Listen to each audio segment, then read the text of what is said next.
самое захватывающее кино. Дай.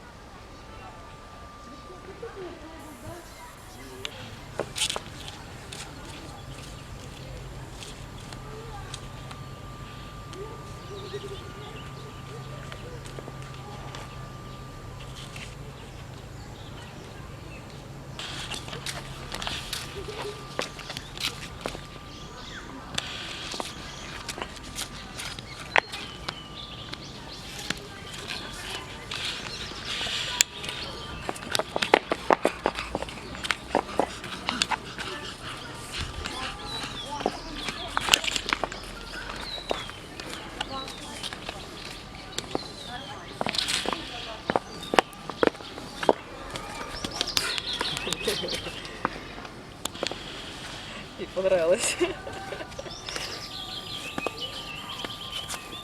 Понравилось, смотри, конечно. Обратно сейчас пойду.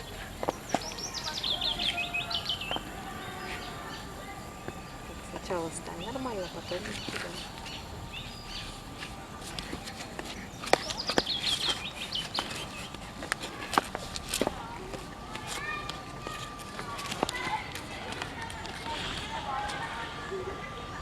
Больно за коленку, наверное.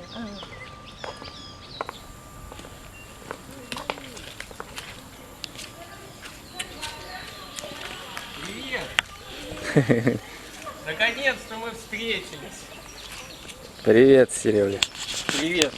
Да. Как добрались? Отлично, вон уже сидим, вас ждем. Сейчас Лёва сейчас придет. Он сегодня немножко коленку подбил в лагере немецком, поэтому потихоньку. Лёва! Я тоже вам. Лёва Да. стесняется там, что ли? Ну, может, немножко стесняется. Так что О, иду. он стесняется. Да, ничего бывает. Понимаем. О, привет. Как зовут тебя? Лев. Лев. О, как классное имя. Сейчас пока горяченький, давай, Серега, расскажи, откуда ты нас знаешь, откуда ты вообще... Слушай-ка, я начал смотреть YouTube и наткнулся на твои ролики и прямо вот жутко подзавис на них. Кроме того, мы вот со Львом вместе смотрели их ежедневно вечером за ужином. И мы уже к этому настолько привыкли, что сейчас даже прямо как-то грустно, что их нету. Потому что за тебя всегда переживали, за тебя всегда болели, были очень рады, что люди имеют такую силу воли и смелость уехать на велосипеде в такую даль, потому что, ну, это не каждый на самом деле способен. И мне было приятно тебя смотреть, ты рассказывал все как есть, без всяких подковырок, без всего, вот как есть жизнь. И можно было посмотреть, как живут люди во Вьетнаме, в Китае, вот как она жизнь на самом деле. Потому что, ну, смотря в любые передачи про туристические, все равно ты видишь жизнь. Одно дело, ты туда туристом приезжаешь, а другое дело, когда ты смотришь, как живут на самом деле люди. Мне, например, очень запомнилось, как во Вьетнаме было огромное радушие к тебе, как тебя там кормили, тебе давали где ночевать. И у меня, например, после этого осталось неизгладимое впечатление о всем народе Вьетнама. Так что я очень рад, что я тебя встретил, потому что я тебе еще тогда говорил, что если ты вдруг поедешь через Ивановскую область, я с удовольствием с тобой встречусь. И было бы здорово, если бы ты, поехав назад, поехал через Иваново, потому что там было бы еще все проще. Так что вот. А там воды много. Слушайте, а мы с ужином разговариваем.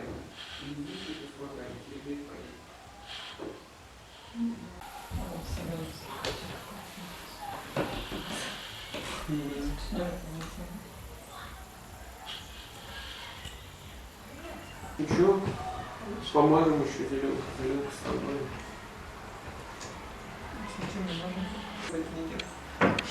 Из-за того, что ты в контактах едешь, не цепляешь. Я сильно за него.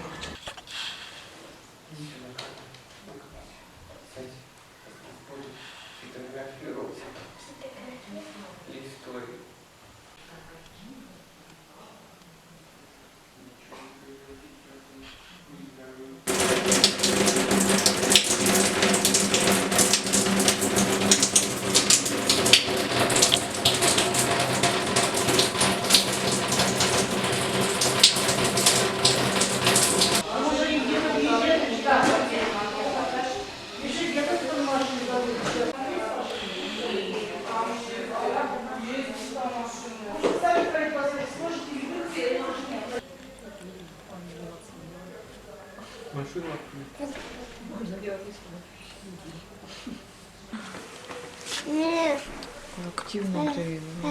Как ты в прицепе там сидишь? А? Ты же не можешь сидеть вообще. Где выхода нет. Это кошка. Это все-таки кот. Все-таки кот, да? Мне кажется. Захотелось. Ну-ка давай, тебя Никита пофоткает, видео снимет. Нет, это кошка. Думаешь? Ну, может, кошка. Видно. А, то есть ты уже посмотрел. Нет, видно, что это кошка. Мордашки? Да.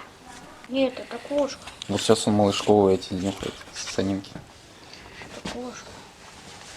Маша, привет. Мордашечки, это кошечка.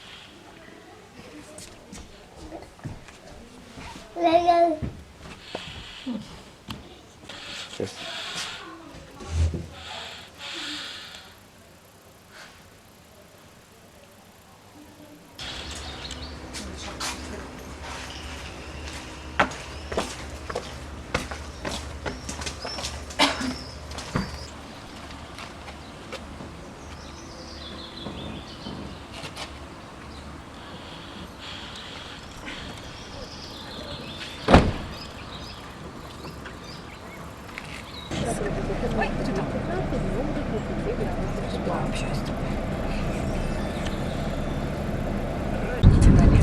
Кинешма. Второй по размеру город в Ивановской области. Население, вот точно не вспомню, 1100, с небольшим или чуть меньше. Напротив город Заволжск, в который построен мост. Мост должен был быть железнодорожный, так как тупиковая ветка Кинешма. Но сделали автомобильный. Теперь по нему ездят только люди, которые живут в городе Заволжске. Больше, в принципе, никого не видят. Можем на него попозже даже скатать, посмотреть на него. Через 300 метров поверните налево. Ваш часовня, как в Юрьевце.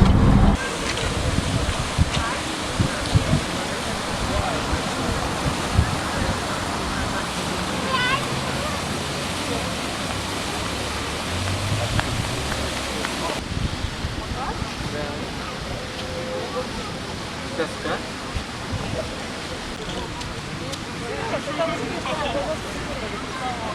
Да.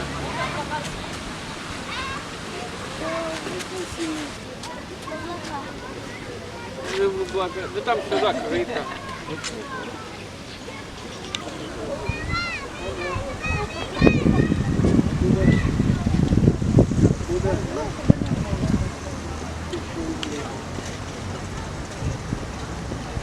Когда, наверное, в путь водит.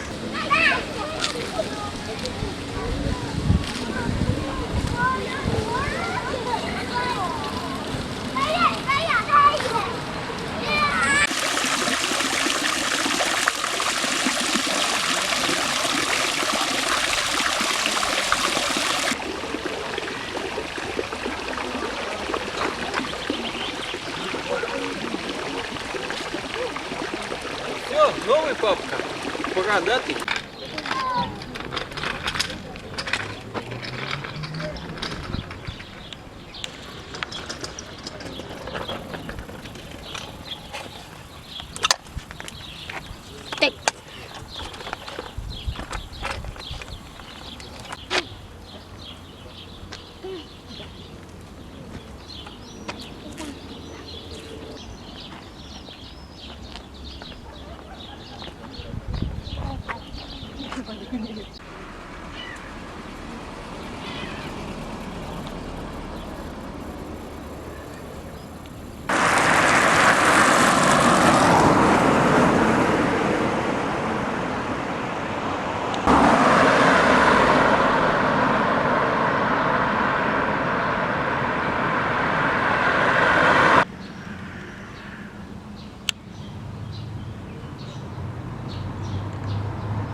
последнюю десятилетие.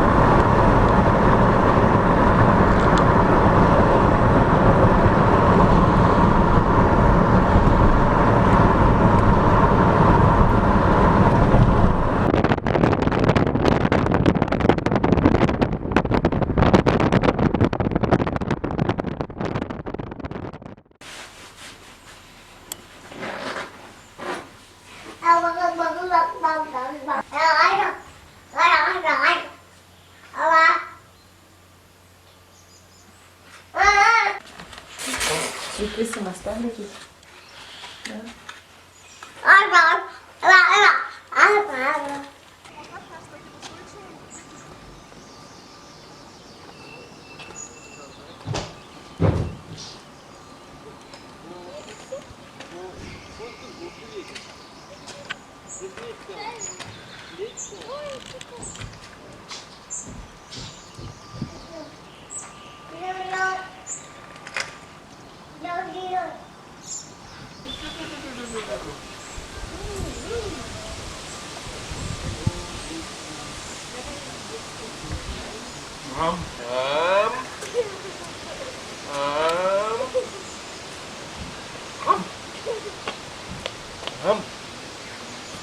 Ну, скажи, Серег, какое-нибудь напутствие прощальное нам.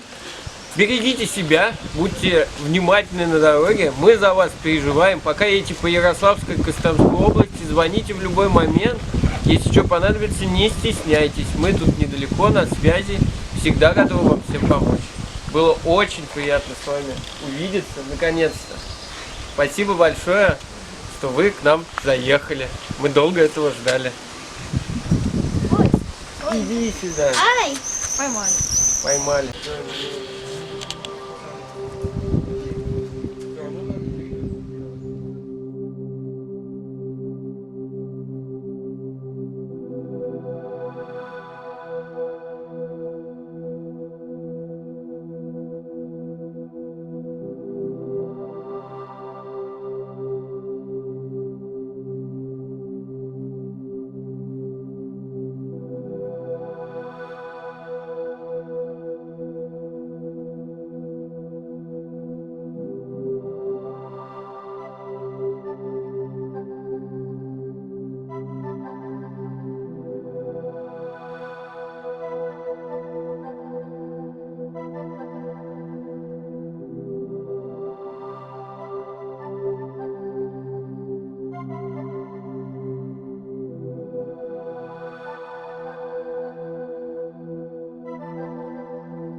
Говорили,